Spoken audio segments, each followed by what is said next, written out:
আপনারা দেখছেন এমকেসিএন রিপোর্টার। এই মুহূর্তে আমি হিরু। নমস্কার, সঙ্গে আমি সমীহা। এবারে দেখে নিচ্ছি সংবাদ শিরোনাম। জমাজলের সমস্যা সমাধানে শ্রীভূমিতে 2 প্রশাসনিক আধিকারিক। নিঃশুল্ক ছাত্রভর্তি দাবিতে সরব এবিভিপি। বিভিন্ন দাবিতে শিলচরে মিছিল এমআরদের। ইউনাইটেড সিটিজেনের উদ্যোগে শিলচরে ধন্যবাদ কার্যসূচি। শতবিশা ক্লাবের উদ্যোগে স্বচ্ছ ভারত অভিযান। নিখোঁজ যুবকের মৃতদেহ লঙ্গাই নদীতে উদ্ধার। দোষীর শাস্তির দাবিতে জেলা কমিশনারকে স্মারকপত্র। 196তম খালপাড় সপ্তরথ যাত্রা হবে 24 জুলাই।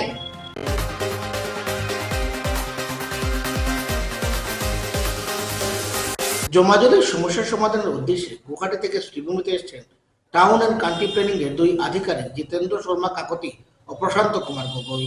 তাদের সঙ্গে ছিলেন পুরসভা এবং উন্নয়ন কর্তৃপক্ষের চেয়ারম্যান। সোমবার বজনরোড সহ একাধিক এলাকায় তারা ছুটে যান এবং বিভিন্ন বিষয় খতিয়ে দেখেন। মঙ্গলবারও বিভিন্ন এলাকায় যাবেন তারা। বিস্তারিত জানান পুরপতি এবং উন্নয়ন পর্ষদের চেয়ারম্যান। বিলত পরি তারপরে লঙ্গাই যায়।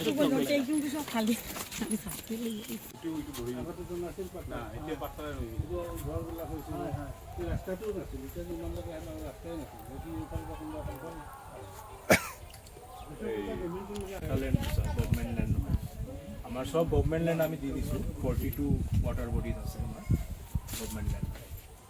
প্রাইভেট তো আমি করেছিল সার্ভে, কিন্তু কিন্তু চান্দি খাল বুলি কয় পজিশনৰ কাৰণে হৈছিলে এইবিলাক কাৰ ঘৰ? এইবিলাক আমাৰ মিউনিচিপালিটি কমপ্লেক্স গভর্নমেন্টের মিনিস্টার কৌশিক রায় মহোদয় গত পরশু দিন তারা ডাইরেকশন বরাকভ্যালি জায়গা, বরাকভ্যালি 3 ডিস্ট্রিক্ট দেখিয়ে যাওয়া যে জল আটকেছে না, কোন জায়গার কী প্রবলেম আছে একবার খুলে যাওয়া।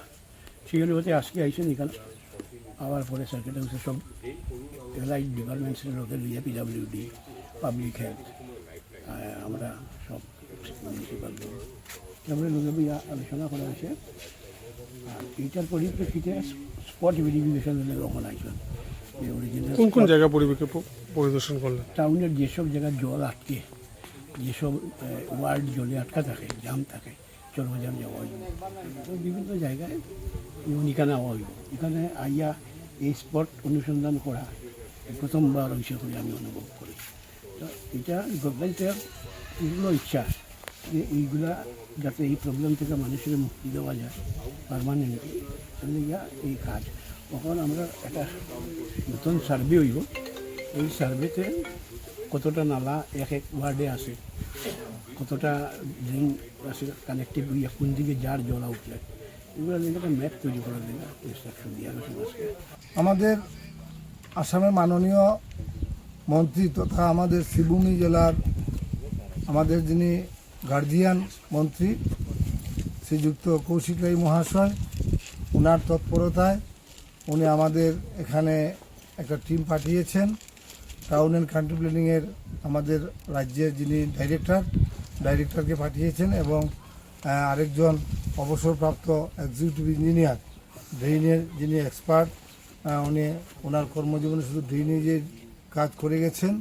ওনাকে আর সাথে আরও কিছুজন লোকজন এসেছে। ওনারা এসেছেন আমাদের এই শ্রীভূমি শহরাঞ্চলে যে জলগুলো জমা হয়ে জনসাধারণের যে দুর্ভোগ পোহাতে হয়, তার জন্য মাননীয় মন্ত্রী চিন্তা করে ওদেরকে পাঠিয়েছেন। ওনারা আজকে আমি প্রথমেই সার্কিট হাউসে মিটিং হয়েছে, একটা মিটিংয়ের পর আমাদের সাথে পিডাব্লিউডি ডিপার্টমেন্ট ছিল, পাবলিক হেলথ ছিল, টাউন অ্যান্ড কান্ট্রি প্ল্যানিং, পৌরসভা যৌথ একটা সভা হয়েছে। হওয়ার পর প্রথমেই আমরা বজেন রোডে নিয়ে এসেছি ওনাদেরকে। বজেন রোড নিয়ে এসে বজেন রোড দেখিয়ে আমাদের এমএমসি রোড হয়ে এই পঞ্চায়েত রোডে এসে আমরা এটার লাস্ট অবধি গিয়ে ওনাদেরকে সবগুলা ওয়াকিবহাল করিয়েছি।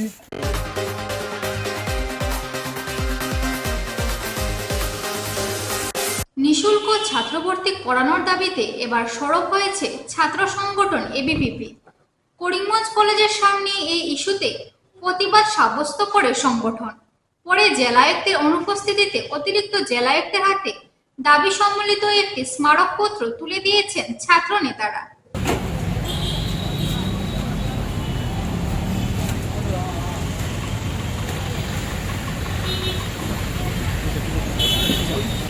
আমরা দেখছি বিএসসি থেকে নোটিশ এসেছে যে থার্ড সেমিস্টার এবং ফিফথ সেমিস্টারে অ্যাডমিশন হয়েছে। যে লাস্ট ইয়ারও আমরা দেখছি এরকম থার্ড সেমিস্টার আর ফিফথ সেমিস্টারে ফ্রি অ্যাডমিশন হয়েছে। তো এইবার এরকম কেন করলো, তারা নোটিশ দিল যে থার্ড সেমিস্টার আর ফিফথ সেমিস্টারে যারা ব্যাক আছে তারা ফ্রি অ্যাডমিশন হইতো না। এটা নিয়ে আমরা আজকে এটাই জানাইতে চাইছি যে থার্ড সেমিস্টার এবং ফিফথ সেমিস্টারে যাতে ফ্রি অ্যাডমিশন হয়, আর যত পর্যন্ত ফ্রি অ্যাডমিশন হইতো না তত পর্যন্ত আমরা এই প্রোটেস্ট করিয়ে দিব। আমরা সেদিন অন্য একটা ইস্যু নিয়ে প্রোটেস্ট করছিলাম যে ওই মদন মোহনের যে রেপিস দিচ্ছে। আজকে এটাতে মানুষ কম কেন?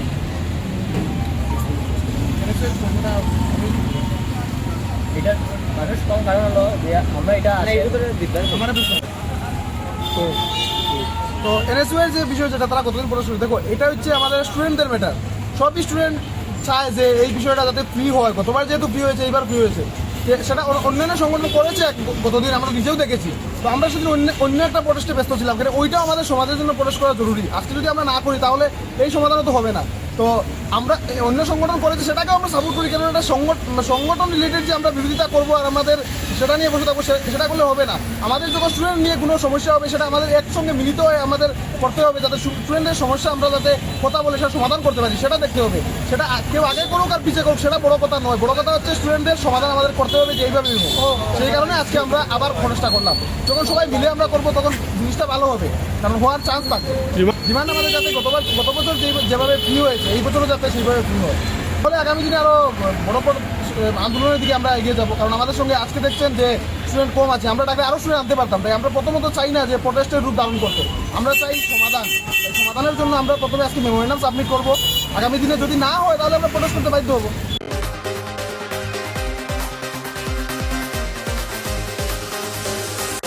শূন্য জিএসটি, যুক্তিসঙ্গত ঔষধ নীতি এবং স্বাস্থ্য খাতে 5% জিডিপি বরাদ্দের দাবিতে শিলচরে এক মিছিল বের করে মেডিকেল রিপ্রেজেন্টেটিভরা তাদের সংগঠন স্বচ্ছতা ও জবাবদিহিতার দাবিতে সুপ্রিম কোর্টে জনস্বার্থে মামলা করেছে এবং অনৈতিক প্রলোভন ও দুর্নীতিমূলক কর্মকাণ্ড বন্ধে বিধিবদ্ধ নীতিমালা প্রণয়নের আহ্বান জানিয়েছে।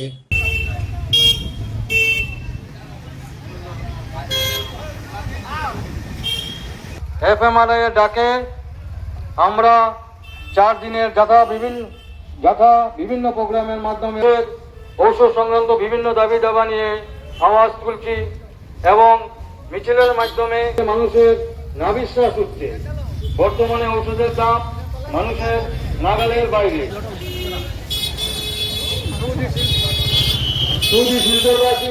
জনসাধারণ, আমরা মেডিকেল এবং সেলস রিপ্রেজেন্টেটিভ সর্বভারতীয় সংগঠন ও সাধারণ মানুষের যে ঔষধ সংক্রান্ত বিভিন্ন দাবি দেওয়া তা নিয়ে আমরা আওয়াজ তুলছি। আপনারা নিশ্চয়ই অবগত আছেন যে ঔষধ আমরা মেডিকেল এবং সেলস রিপ্রেজেন্টেটিভ ইউনিয়ন, মেনলি আমরা সিআরইউ নামে পরিচিত। আমরা সিআরইউর তরফ থেকে সমগ্র নর্থ ইস্টে 5টা স্টেটে এবং 17টা টাউনে আমাদের এই ঝাঁটা প্রোগ্রাম যাবে। এই ঝাঁটা প্রোগ্রামের মূল উদ্দেশ্য যেটা হলো আমার দেশের যে ভারতের মেডিসিন নিয়ে আসা আমার ভারতের সরকারের যে পলিসি, এই পলিসির সম্বন্ধে আমরা আলোচনা এবং পর্যালোচনা এবং এর জনবিরোধী ওষুধ নীতির বিরুদ্ধে আমাদের আন্দোলন এবং তৎসঙ্গে আমরা শ্রমিক সংগঠনের ট্রেড ইউনিয়ন, সেই হেতু আমাদের যে সেলস প্রমোশন এমপ্লয়ি অ্যাক্ট, এটা কিছুদিন আগে লেবার কোড ইমপ্লিমেন্ট হওয়াতে এই কোডের ইমপ্লিমেন্ট হওয়ার পরে আমাদের সেলস প্রমোশন এমপ্লয়ি অ্যাক্ট এটা সম্পূর্ণভাবে চলে গেছে। তার জন্য আমাদের মেডিকেল এবং সেলস রিপ্রেজেন্টেটিভদের জন্য যে প্রোটেকশন শিল্ড ছিল, এটা আজকের দিনে আমরা প্রায় বিলুপ্ত। তার জন্য আমরা দাবি করছি মেডিসিনের উপর থেকে সব ধরনের জিএসটি রিমুভ করতে লাগবে, মেডিসিনের দাম কম করতে লাগবে, মেডিসিনের কালোবাজারি বন্ধ করতে লাগবে এবং শ্রমিক এবং শ্রমজীবী মানুষের জন্য যে লেবার কোড সরকারি কর্পোরেটদের পক্ষে হয়ে সেরা যে লেবার কোড আনছে, এটা অতি সত্বর বাতিল করতে হবে এবং ভারতবর্ষে শ্রমিক শ্রেণীর স্বার্থে জনসাধারণের স্বার্থে সরকারকে কাজ করতে লাগবে। এই দাবি নিয়ে আমাদের সিআরইউর তরফ থেকে 17টা টাউনে, নর্থ ইস্টের 17টা টাউনে সিআরইউর ঝাঁটা আমরা চালাচ্ছি এবং মানুষের সঙ্গে জনসংযোগ করছি, যেখানে মানুষকে জাগানোর চেষ্টা করছি, যেখানে আমরা মেডিকেল এবং সেই রিপ্রেজেন্টেটিভের বিভিন্ন দাবি জনসাধারণের। ভাঙ্গা রাস্তাঘাট, জমাজল, যানজট আর চরম দুর্ভোগের জন্য সরকারকে ধন্যবাদ জানিয়েছে শিলচরের 16টি সংগঠনের যৌথ মঞ্চ ইউনাইটেড সিটিজেন্স। তবে এটা প্রশংসার জন্য নয়, ব্যঙ্গ করে। মেহেরপুর ব্যঙ্গাত্মক কৃতজ্ঞতা অভিযান কর্মসূচি পালন করে যৌথ মঞ্চ। শুক্রবারের ভিতর সংস্কারের জন্য ইতিবাচক পদক্ষেপ নেওয়া না হলে শনিবার থেকে সড়ক অবরোধ করার হুমকি দেওয়া হয়েছে।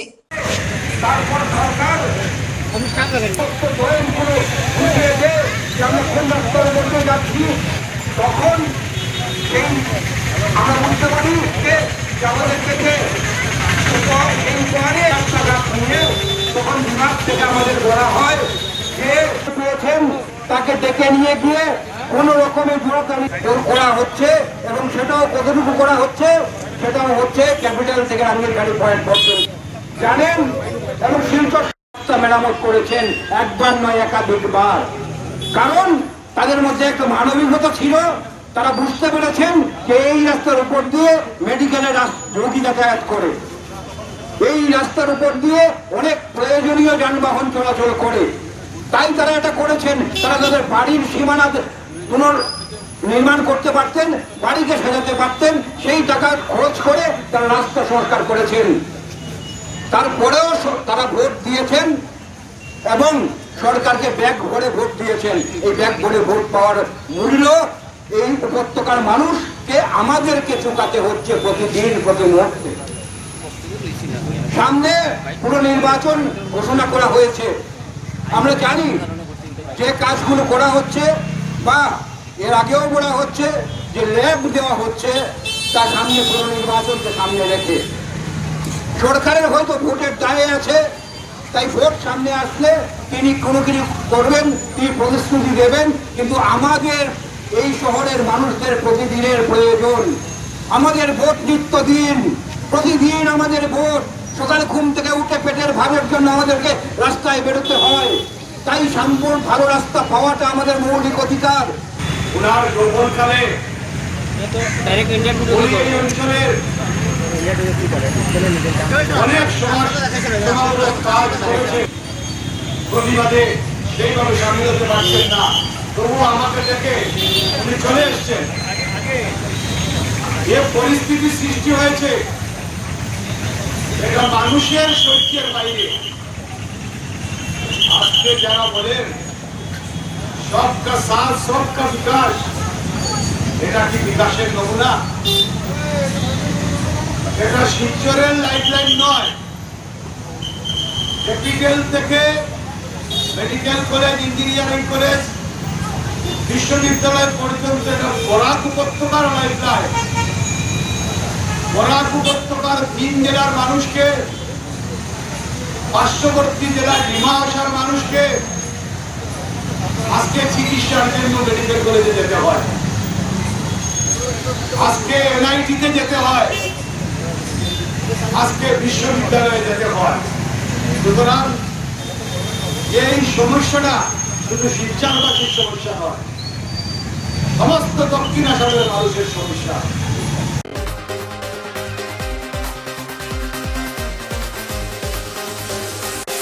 শতবিশা ক্লাবের উদ্যোগে স্বচ্ছ ভারত অভিযান কার্যসূচি বাস্তবায়িত হয়।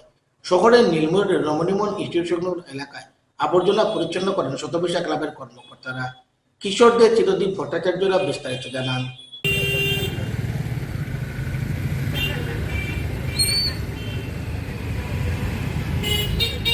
অত্যন্ত সুন্দরভাবে বলল কথাগুলো। এটা প্রত্যেক নাগরিকের কর্তব্য। নিঃসন্দেহে স্বচ্ছ ভারত শুধু পরিবেশকে স্বচ্ছ রাখার জন্য নয়, নিজেদের প্রত্যেকের মনন এবং মানসিকতা সকল কিছু স্বচ্ছ করে তুলবে। পরিবেশ যদি সুন্দর থাকে তাহলে স্বাস্থ্য ভালো থাকবে, মানসিকতা নিঃসন্দেহে সাবলীল হবে। এই বার্তাটুকুই সমগ্র সমাজের কাছে আমরা পৌঁছে দিতে চাই। সবাই ভালো থাকুন, এভাবে নিজেদের কর্তব্যে এগিয়ে আসুন এবং সুচারুরূপে সকলগুলো সম্পন্ন করুন। শতবিশা সমাজ জীবনে অঙ্গাঙ্গিভাবে জড়িত আছে এই শ্রীভূমি শহরের, সব আপনাদের সেবায় থাকবে।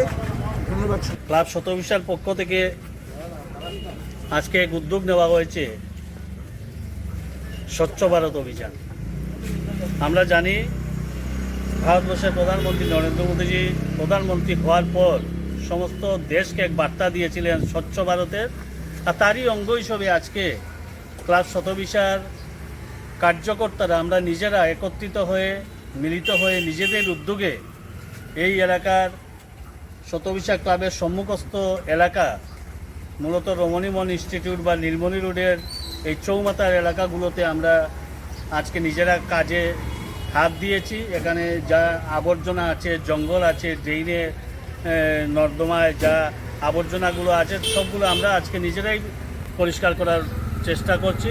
আর এটা আজকে শুধুমাত্র নয়, শতবিশা ক্লাব বিভিন্ন সময়ে বিভিন্ন সামাজিক কাজকর্ম করে থাকে। অতীতেও এই শতবিশা ক্লাবের আমাদের কার্যকর্তাদের মাধ্যমে অনেক সময় অনেক দুস্থ রুগীদের পাশেও আমরা দাঁড়িয়েছি।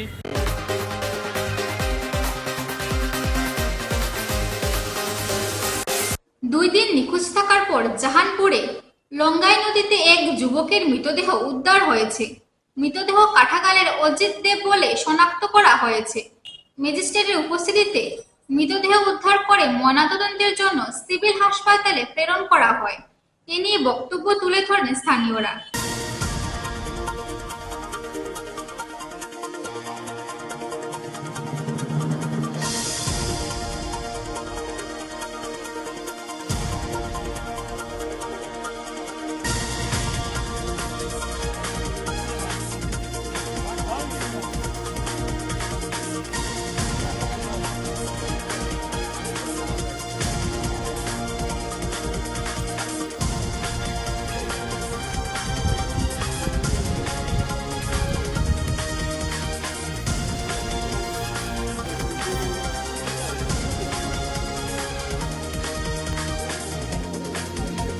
নদী দিয়ে আজকে এটা সকালবেলা ওই জানপুর এলাকার মানুষে প্রত্যক্ষ করে একটা লাশ ভেসে এসেছে নদীর জলে।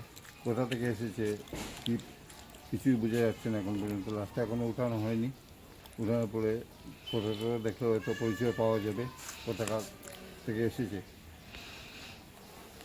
এখন পুলিশ এসে উঠানোর কাজ চলছে। অনুমানে কটার সময় দেহটা প্রত্যক্ষ করা গেছে? সকাল 10টা। ওইদিকে তো যাওয়া আসা নেই লিখে, যখন কাঠে গেছে তখন দেখেছি।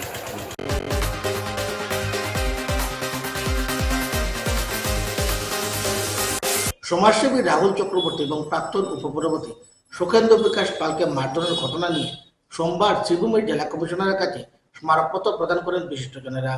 ঘটনার নিরপেক্ষ তদন্ত ক্রমে দোষীকে উপযুক্ত শাস্তি প্রদানের দাবি জানান তারা।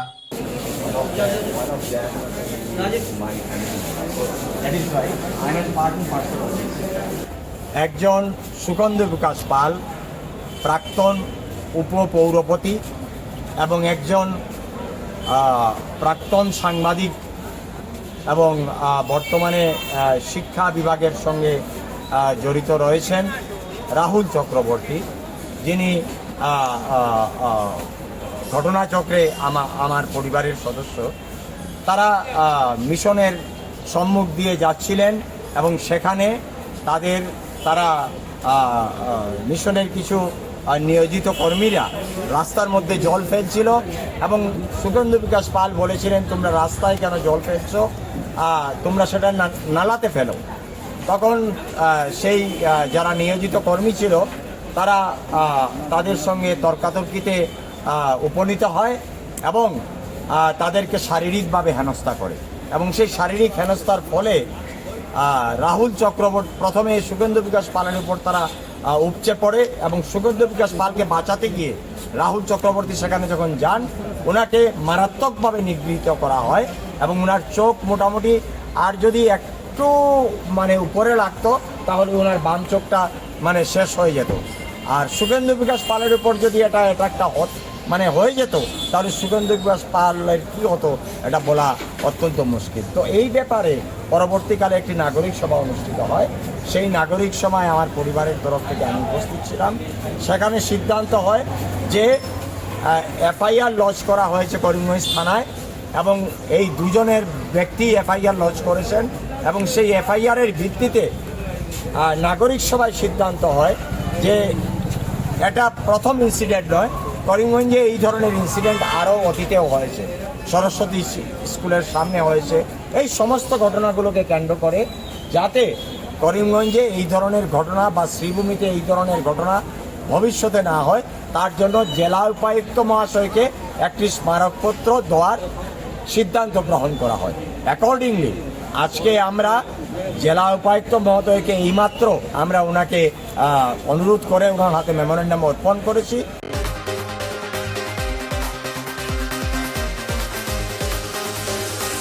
ঐতিহাসিক 196তম খালাপাড় সপ্তরথ যাত্রা অনুষ্ঠিত হবে আগামী 24 জুলাই। এ নিয়ে উৎসবমুখর পরিবেশ করছে। রথযাত্রা উপলক্ষে প্রচুর সংখ্যক ভক্ত ও দর্শনার্থীদের ভিড় উপচে পড়ে। মেলাও বসে। 60টি গ্রামের 60টি রথ এখানে একত্রিত হয়। এ ব্যাপারে বিস্তারিত জানিয়ে এক সাংবাদিক সম্মেলনে তথ্য তুলে ধরেছেন খালাপাড় উন্নয়ন কমিটির কর্মকর্তারা।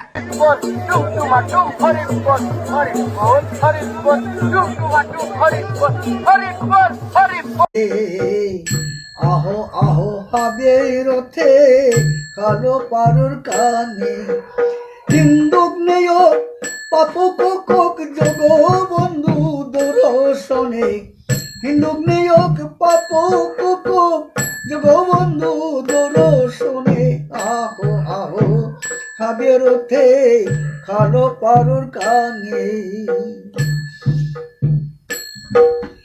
ঘাট লাল কো তারা দিও বিল বাজে হরি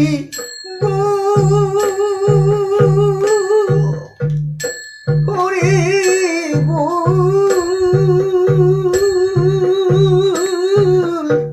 হরি হরি বুল মন হরি হরি বুল হিন্দু নেয়ক পাপক কক যোগ বন্ধু দর্শনে আহো আহো রথে কালো পারো কানে।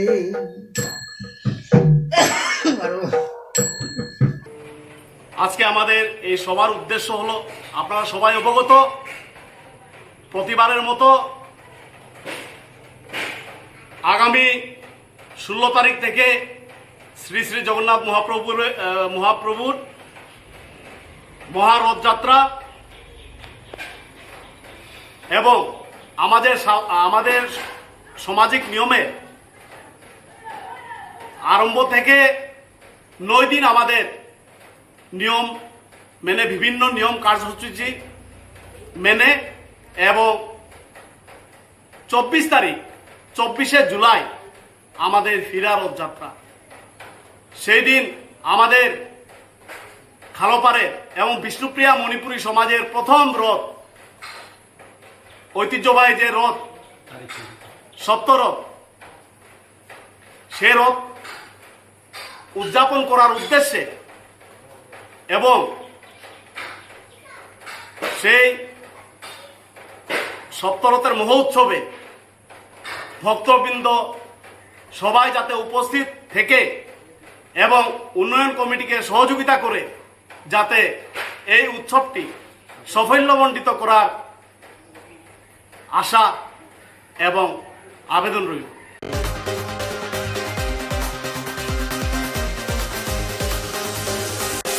এমকেসিএন রিপোর্টার আজ এ পর্যন্তই। আগামী দিনে আপনাদের সঙ্গে আবারও দেখা হবে একই সময় একই চ্যানেলে। নমস্কার।